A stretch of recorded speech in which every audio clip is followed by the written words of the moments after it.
열왕기 상하입니다.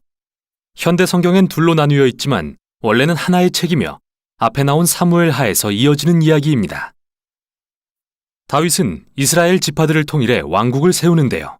하나님은 그의 혈통에서 메시아 왕이 나셔서 열방에 하나님의 나라를 세우고 아브라함에게 하신 약속을 이룰 거라고 약속하셨죠. 열왕기는 다윗 혈통의 왕들의 긴 계보를 열거하는데요. 누구도 그 약속에 부응하지 못합니다. 오히려 그들은 이스라엘을 멸망으로 이끕니다. 열왕기는 5개의 주요 부분으로 구성되어 있으며 그 시작과 끝은 예루살렘에 집중되어 있습니다. 먼저 솔로몬의 통치와 성전 건축으로 시작해서 마지막 부분에서는 예루살렘의 멸망과 바벨론의 포로가 되는 걸로 끝이 납니다. 그리고 이 비극에 이르는 과정이 3부분으로 나뉘어지는데요. 어떻게 이스라엘이 두 왕국으로 분열됐고 하나님이 선지자들을 보내 이스라엘의 타락을 막으려 얼마나 애쓰셨으며 결국 이스라엘의 죄 때문에 바벨론 포로를 면할 수 없었음을 설명하죠. 1, 2장은 연로한 다윗이 아들 솔로몬에게 왕위를 물려주며 시작됩니다. 그가 솔로몬에게 남긴 마지막 말은 모세가 여호수아에게, 사무엘이 백성에게 한 것과 매우 비슷합니다. 언약의 계명에 신실하고 이스라엘의 하나님께만 충성하라는 명령이죠. 그러나 이 말은 뭔가 공허하게 들립니다. 이후 다윗과 솔로몬이 새 왕국을 견고히 하기 위해 정치적 암살을 공모하기 때문입니다. 출발이 좋지 않네요. 솔로몬이 가장 빛나는 시기는 하나님께 이스라엘을 이끌 지혜를 구할 때입니다. 그는 심지어 다윗의 꿈이었던 하나님을 위한 성전 건축도 해내죠. 여기서 이야기가 잠시 멈추고 성전 설계도가 자세히 묘사됩니다. 마치 토라에 나온 성막의 모습처럼 온갖 금과 보석, 천사와 과실수의 형상을 만드는데 모두 에덴 동산을 떠올리게 하는 상징들이죠. 성전은 하늘과 땅이 만나며 하나님이 그의 백성 가운데 임재하시는 곳입니다. 그러나 솔로몬은 건축을 마치자마자 끔찍한 선택을 하고 결국 왕국을 무너뜨립니다. 수백 명이나 되는 이방 왕의 딸들과 결혼을 했는데 모두 정치적 동맹을 위한 거였죠. 게다가 이방 신들을 받아들여 이스라엘의 우상 숭배를 불러왔습니다. 솔로몬은 그 후 막대한 부를 축적하고 거대한 군대를 만들고 심지어 모든 건축 사업에 강제 노역까지 실시합니다. 토라의 내용을 기억해 볼까요? 하나님이 이스라엘 왕들에게 주신 신명기 17장의 지침을 솔로몬은 철저히 어기고 있습니다. 죽을 때쯤 되어 솔로몬은 이집트의 바로왕을 닮아 있었습니다. 아버지 다윗이 아니라요. 다음은 솔로몬의 아들 르호보암인데요. 그는 자기 아버지와 똑 닮은 행동을 합니다.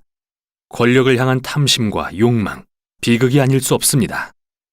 강제 노역으로 세금을 늘리려 하는 그에 맞서 여로보암이 이끄는 북쪽 지파들이 반기를 들고 일어나 그들만의 왕국을 세웁니다. 이제 이야기가 나뉩니다. 남쪽은 예루살렘을 중심으로 다윗 혈통의 왕이 다스리는 유다가 되고 북쪽은 이스라엘로 불리는 새 왕국이 세워져 이후 사마리아가 수도가 되죠.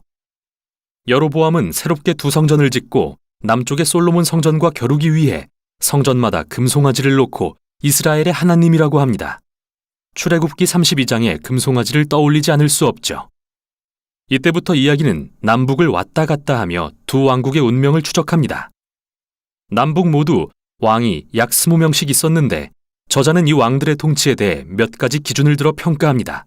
이스라엘의 하나님만을 경배했는가? 아니면 이방신 숭배를 도모했는가? 백성들에게서 우상을 제거했는가? 다윗처럼 언약에 신실했는가? 아니면 부패하고 부정해졌는가? 저자는 이 기준에 따라 북이스라엘에는 20명 중 선한 왕이 아무도 없으며 남유다에는 20명 중 단 8명만 긍정적이라고 평가합니다. 이 부분이 열왕기의 또 다른 큰 목적과 연결되는데요. 바로 이스라엘 역사의 핵심 인물인 선지자들을 소개하는 것이죠. 성경의 선지자들은 점쟁이가 아니라 이스라엘의 하나님을 대변하고 언약 실천을 감시하는 역할을 맡은 자입니다. 왕과 백성들의 우상 숭배와 불의를 꾸짖는 일을 하죠. 그들은 이스라엘은 열방의 빛으로 부르심 받았으므로 토라의 계명에 순종해야 한다고 끊임없이 상기시켰습니다. 선지자들은 이스라엘이 회개하고 하나님을 따르도록 도전했습니다. 가운데 부분에서는 하나님이 선지자들을 일으켜 각 왕들에게 책임을 물으십니다. 가장 유명한 선지자인 북이스라엘의 엘리야와 제자 엘리사, 이들은 책의 중심에 등장하죠. 엘리야는 사막에 살던 광야의 선지자로서 북이스라엘의 아합 왕과 가나안 출신 왕비 이세벨과 심하게 대립합니다. 이 부부는 가나안 신인 바알을 들여와 이스라엘이 숭배하게 합니다. 유명한 이야기죠. 엘리야가 450명의 바알 선지자들과 누구의 신이 진짜인지를 놓고 대결을 벌이는데요. 양쪽 다 제단을 쌓고 각자의 신에게 기도했지만 오직 이스라엘의 하나님만 불로 응답하십니다.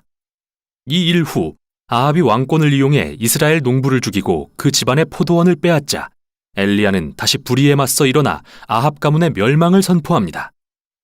엘리야가 이제 선지자로서 자신의 리더십을 젊은 제자 엘리사에게 물려주려 하자 그는 엘리야보다 2배의 능력을 요구합니다. 여기서 흥미로운 사실은 저자가 엘리야의 7가지 기적을 기록한 뒤 엘리사가 행한 14가지 기적을 보여준다는 것입니다. 두 선지자는 분명 주목할 만한 인물로서 동일하게 이스라엘 왕들의 우상 숭배와 불의에 맞서는 역할을 감당했습니다. 결국 이스라엘을 우상 숭배에서 돌이키는 데 실패했지만 말이죠. 다음은 북이스라엘에 일어난 피해 혁명인데요. 예후라는 왕이 아합 가문을 멸하는 사건으로 시작됩니다. 예후는 처음에는 하나님의 명령에 따른 거였지만 통제불능에 이른 그의 폭력성은 정치적 암살과 반역의 소용돌이를 일으키고 이스라엘은 회복할 수 없는 지경이 됩니다. 이후로 반란은 멈추지 않죠. 또 모든 왕이 이방신을 숭배하며 끔찍한 불의를 저지르고 결국 열왕기하 17장에 이릅니다. 악하고 거대한 제국 아수르는 북이스라엘을 침략하고 정복합니다. 수도인 사마리아는 함락되고 이스라엘 백성은 쫓겨나 고대 세계 곳곳으로 흩어지고 말죠.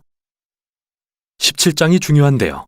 저자는 이야기를 멈추고 지난 일들에 대한 선지자적 묵상을 제공합니다. 그는 북이스라엘의 멸망이 우상 숭배와 언약에 불순종한 백성과 왕들의 불의 때문이라고 비난합니다. 하나님은 그들의 결정이 초래한 결과를 직면하도록 하신 것입니다. 책의 마지막 부분은 홀로 남겨진 남유다에 대한 이야기입니다. 여기에는 매우 영웅적인 왕들이 등장하는데 한 예로 히스기야는 아수르 군대가 예루살렘을 위협할 때 하나님을 신뢰합니다. 또 요시야 왕은 성전에서 잃어버린 율법책을 발견한 후 그것을 읽고 회개합니다.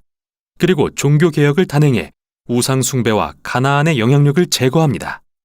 그러나 유다는 이미 너무 멀리 와버렸습니다. 이 둘 사이에 므낫세 왕은 역대 최악이었는데 예루살렘 성전에 우상의 제단을 쌓을 뿐 아니라 아들을 제물로 바치기까지 합니다. 그러자 하나님이 선지자들을 보내 종말을 고하십니다. 이스라엘은 돌이킬 수 없게 된 거죠. 마지막 2장에서는 바벨론 제국이 예루살렘을 침략해 성전을 파괴하고 모든 백성과 다윗 왕족을 포로로 끌고 갑니다. 이 결말이 남기는 의문이 있습니다. 하나님은 이스라엘을 버리셨을까요? 다윗의 가문을 버리신 걸까요? 마지막 단락은 포로 생활 40년 후에 일어날 매우 이상한 이야기를 합니다. 여호야긴은 다윗의 후손으로서 예루살렘에 돌아갔다면 왕이 될 사람이었는데요. 바벨론 왕은 그를 감옥에서 풀어주고 남은 생애 동안 왕의 식탁에서 먹도록 초대합니다. 이 이야기는 적으나마 하나님이 다윗의 가문을 버리지 않으셨다는 한 줄기 희망을 선사합니다. 이제 질문은 하나님이 어떻게 아브라함과 다윗에게 하신 약속을 이루실 것이며 어떻게 열방에 복을 주시고 메시아의 나라를 세우실 것인가인데요. 대답을 찾으려면 이제 나올 선지서들을 읽으며 지혜를 발견해야 하죠. 여기까지 열왕기였습니다.